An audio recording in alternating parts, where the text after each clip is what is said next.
is Elio when we meet him, and what's his biggest wish, and how does this evolve when it comes true? Yeah, so Elio is just an amazing kid with a great spirit, and I love everything about him. I mean, he has this ability not to care about what other people think, and that's what I admire about him. And he's taught me, to always be myself, and not to care what others think. His wish is really just to go to space, but also find friends and find the people he can relate to. And that's why the reason he wants to go to space is really just because he feels like he's alone on Earth, and he's going through grief at such a young age that no kid should have to go through. But one night he gets abducted by aliens, and his wishes of going to space come true when he's beamed up by these aliens of the Communiverse, which is this amazing magical universe up in space. Describe Elio's relationship with his Aunt Olga. Elio's relationship with Aunt Olga is a rather strained relationship in the beginning. I feel like Elio is super mischievous, and he's doing a lot of things that his aunt is telling him not to do. But Elio is human, and I think at times all kids can do that, including me. But towards the end, I think, their relationship is less strained, and Olga understands what Elio is going through, and she accepts him for who he is, and it's such a touching story. They find out, that they have a lot more in common, and they really love each other.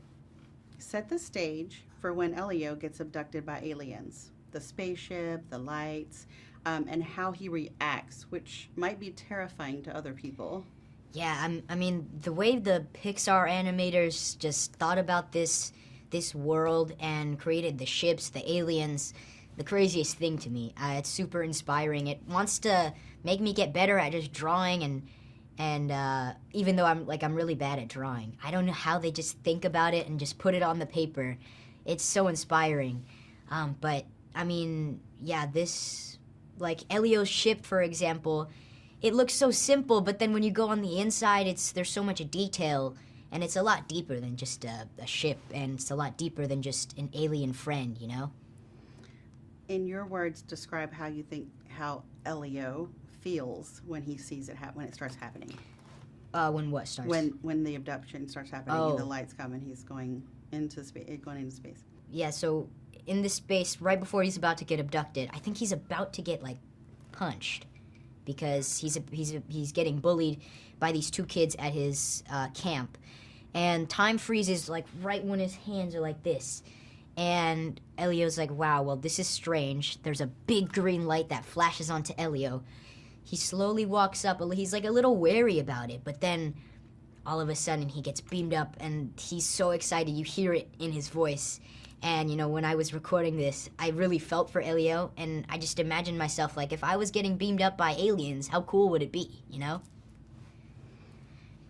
Who is Lord Grigon, and why does Elio volunteer to negotiate with the fierce warlord on behalf of the Communiverse?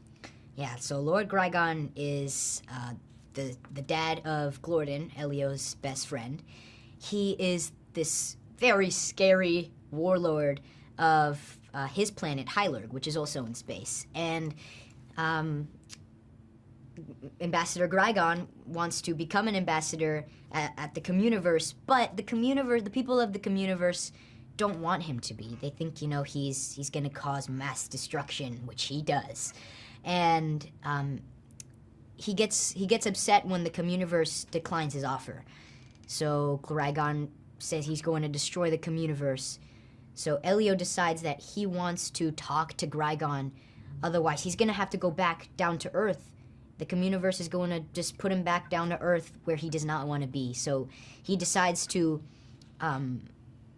just talk to Lord Grigon and try and get him not to destroy the Communiverse. And that's just really because he's so alone on Earth that he's willing to do anything that it takes to stay up on space. You mentioned Glorden. Who is Glorden, and why is he so important to Elio's personal transformation? Yeah, Glorden is this super cute, cuddly, amazing, toothy worm alien that Elio makes friends with in space. He's the son of Ambassador Grigon, and they meet in the Communiverse. You know, Elio and Glorden physically they look a lot different. I mean, aliens and humans are completely different, but they have so much in common. I mean, they share so many similar traits, and they both feel alone. I mean, Glorden is feeling alone on space, Elio's feeling alone on Earth, and that's why they bond. And Glorden really helps Elio from becoming a little bit more shy in the beginning to becoming more like in himself, in his own skin. Elio really knows who he's truly meant to be. How would you describe the look of the film, specifically Pixar's take on outer space? The look of the film, I mean, if I could give it in 3 words, I would say magical, adventure, and beautiful. I mean, the Communiverse, when I saw it animated fully for the first time, some of the most beautiful sights I've ever seen. The way the Pixar animators just animated this amazing universe that's never been seen before is so crazy. And the aliens are also so beautiful, and they fit so well in the Communiverse. And yeah, I would just say how magical. It's very magical. Describe the process recording a character for the Pixar movie. How did you get into character when you were doing your voice? Yeah, I mean, when I was starting this Elio role, I didn't have to do too much to tap into Elio because we share so many similar traits. I mean, Elio is, like I said, a great kid with an amazing spirit, and he's always down for an adventure, and I feel like I can relate to all those 3 things. I mean, he just doesn't really care about what people think, and he's kind of taught me in a way to live by that. And that's why I feel like when doing Elio, I just had to be myself, and I feel like I am Elio and Yonas at the same time. What do you hope audiences take away from the movie? I hope that they just walk out of this theater super entertained, but also mostly the deeper meaning is really just how important your friends like Glorden and your family like Olga are to you, and they just want the best for you. And also, if you're feeling alone, you feel like you don't have, it's hard to make friends, and you're going through grief at a young age or any age, you know, it's all going to be okay, and you'll get through it.